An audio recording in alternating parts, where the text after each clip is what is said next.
last few years, games like Braid, Limbo, and Super Meat Boy have established 2D platformers as the darling genre of the independent gaming scene.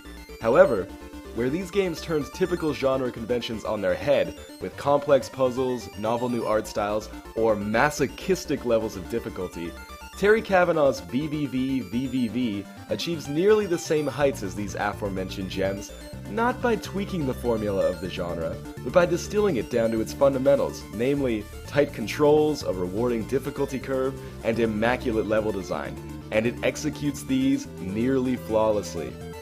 At first glance, V appears to be a very simple game. For one, its art style is a deliberate attempt to emulate the look and feel of a Commodore 64 title.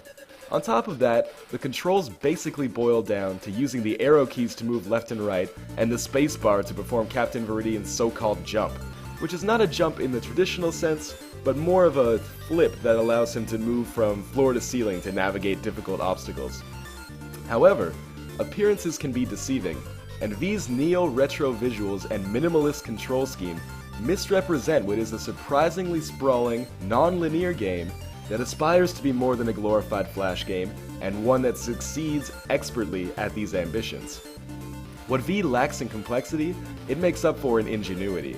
In lesser hands, Viridian's flip ability could have ended up as a cheap gimmick, but thanks to Kavanagh's consistently inventive level design, the game never ends up feeling stale, even if, or even when, the relatively punishing difficulty has you stuck on the same level, or even the same screen, for a considerable length of time.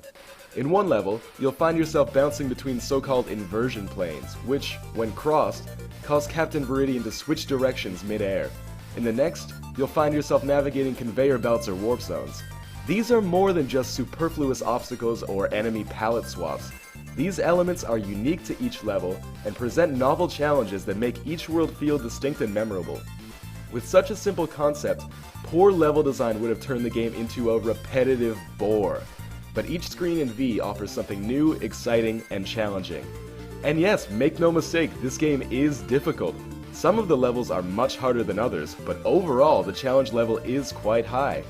Additionally, due to the fact that the game essentially allows you to do the levels in whichever order you please, some players will find themselves face to face with the more difficult obstacles in the game as early as 10 minutes in.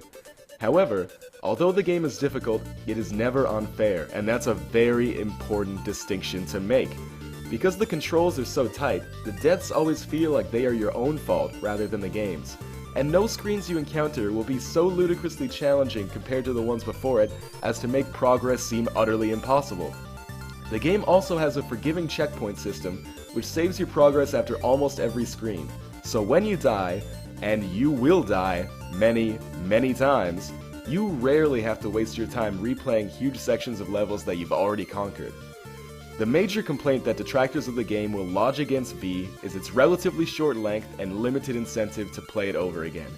Indeed, most players will be able to complete the game in 2 or 3 hours, and although there are some collectibles and unlockables to be earned, the replay value for you will largely depend on whether you enjoyed the game enough the first time to warrant more playthroughs just for the experience. Most players will likely find that this is indeed how they feel, but admittedly, some people won't have that same level of enjoyment. This was a more significant problem when the game had a $15 price tag, but with V now sitting at the $5 mark or less, its compact size is less of a problem than it used to be. Before I finish, I would be remiss if I didn't mention that V has one of the best soundtracks in recent memory. Consisting entirely of original chiptune tracks from Swedish artist Solai, aka Magnus Paulsson, this is one of the rare game scores that rises above pleasant background music and becomes an actual legitimate asset to the game's success and an integral part of the experience.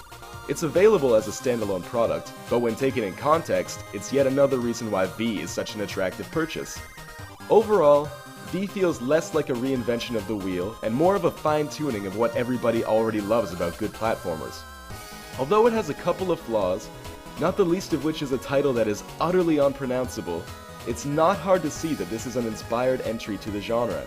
Although it may not completely change the way we look at platformers like some of its more esteemed indie colleagues, it's no less welcome for those of us who aren't afraid of taking on a considerable challenge, as long as it means being rewarded with such a good experience in the end.